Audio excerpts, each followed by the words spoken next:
تحریک اہل حدیث جو ہے نا اس طرح یہ جماعت کام کرتی رہی اور شرک و بدعت کو دور کرتی رہی جو ہے نا.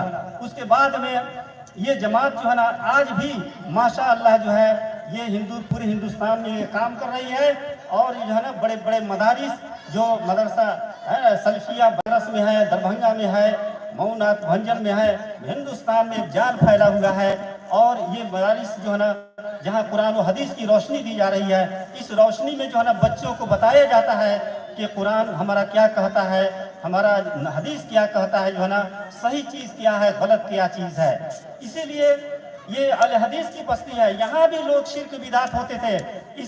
ہمارے بستیوں میں لوگ جو ہے نا سارے جو شرک اور بدعتیں جو ہے نا ہوتی تھی، لیکن ہمارے جو ہے نا اسلاف نے جو ہے نا ان چیزوں کو جو ہے نا ہمارے اہل حدیث علماء سے پڑھ کر کے آئے اور ان شرک و بدعت کو چھوڑ دیا، اور یہاں جو ہے نا اہل حدیثیت جو ہے نا قائم ہو گئی. جو ہے نا اس قرآن و حدیث پر چلنے والے لوگ جو ہے نا یہاں پر جو ہے نا شروع ہو گئے. جو ہے نا اس طریقے سے آج جو بستی میں جو ہمارے نوجوان جو ہے نا جن کے اندر یہ سرگرمی پیدا ہوئی ہے، اور اس جماعت کے ذریعے جو ہے نا وہ چاہ رہے ہیں کہ سماج سے شرک و بدعت کو دور کیا جائے، برائیوں کو دور کیا جائے.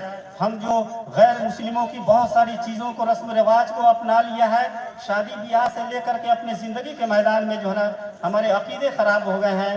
ہمارے اندر جو ہے نا بہت ساری رسم و رواج ہے، ہم جو ہے بہت ساری چیزیں جو ہے نا دھاگے جو ہے نا باندھ رہے ہیں، جو ہے نا تعویذیں پہن رہے ہیں، جو ہے نا اس طریقے سے ہمارے عقیدے جو ہے نا بگڑتے چلے جا رہے ہیں. جو ہے نا وہ عورتیں جو ہے نا جو جاہل ہیں، جو پڑھی لکھی نہیں ہے، جو باہر سے آتی ہیں، جو ہے نا وہ ان کے جو ہے نا عقیدے جو وہ غلط رسم و رواج لے کر کے آتی ہیں، ان چیزوں کو جو ہے نا یہ کرتی رہ رہی ہے. اس لیے سماج میں بہت ساری برائیاں یہ ہیں جن کو دور کرنے کے لیے، صاف کرنے کے لیے، سماج کو بہتر سے بہتر بنانے کے لیے جمعیت اہل حدیث کے یہ نوجوانوں نے اس کو جو ہے نا سرگرمی دکھلایا ہے.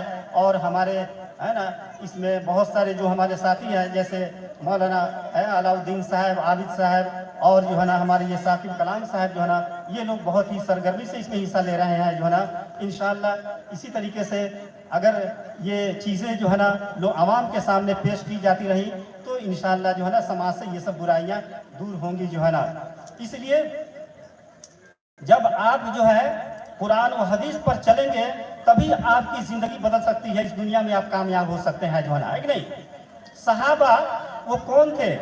وہ بکریاں چلانے والے، اونٹ چلانے والے، بدو، مختلف جہالت کی زندگی گزارنے والے. جب اسلام قرآن و حدیث پر چلنے لگے تو دنیا میں وہ فاتح ہو گئے. بس دنیا میں وہ فاتح ہو گئے. جو ہے نا پورے ایران سے لے کر کے، افغانستان سے لے کر کے، روس تک پورا ہے نا، مسجد اقصی فلسطین سے لے کر کے پوری دنیا پر وہ حاوی ہو گئے. جو ہے نا ان کے وہی دو صفتیں تھیں، وہ قرآن پر چلنے والے تھے اور حدیث پر عمل کرنے والے تھے. جو ہے نا یہ دو چیزوں کو اپنایا تو ان کی زندگی جو ہے نا بہتر ہو گئی، اور جو ہے نا دنیا پر ہمیشہ جو ہے نا وہ قابض رہے، اور ان کا نام و نشان جو ہے نا دنیا میں چلتا رہا. لیکن جب ان دو چیزوں کو لوگوں نے چھوڑ دیا، قرآن و حدیث کو عمل کرنا، تو پھر انسان جو ہے نا تنزل کی طرف چلا گیا. چاہے وہ مغل بادشاہ ہو جو آج کا دور کے لیے مسلمان ہو، یہ دو چیزیں اگر ہم اپنائیں گے تو انشاءاللہ تعالی ہم اس دنیا میں جو ہے نا بہتر زندگی پا سکتے ہیں، اور ہمارا مقام بلند ہو سکتا ہے، اور اللہ تعالی ہمیں دنیا میں بھی اور آخرت میں بھی دونوں میں کامیابی عطا فرمائے گا.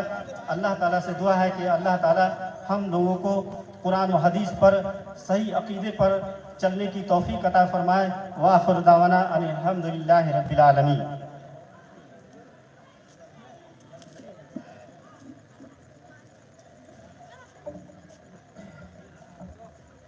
معزز سامعین، ابھی آپ بہت سے علماء کرام کے پرمغز خطاب سنے.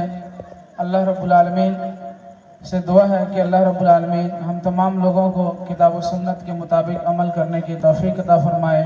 اللہ رب العالمین ہمیں صحیح حدیث کی روشنی میں عمل کرنے کی توفیق عطا فرمائے. اللہ رب العالمین ہم تمام لوگوں کو دین صحیح پر عمل کرنے والا بنا دے. اللہ رب العالمین ہم تمام لوگوں کو ہر طرح کی شرک و بدعات سے محفوظ رکھے. آمین. اسی کے ساتھ جلسے کے اختتام کا اعلان کیا جاتا ہے. السلام علیکم ورحمۃ اللہ وبرکاتہ.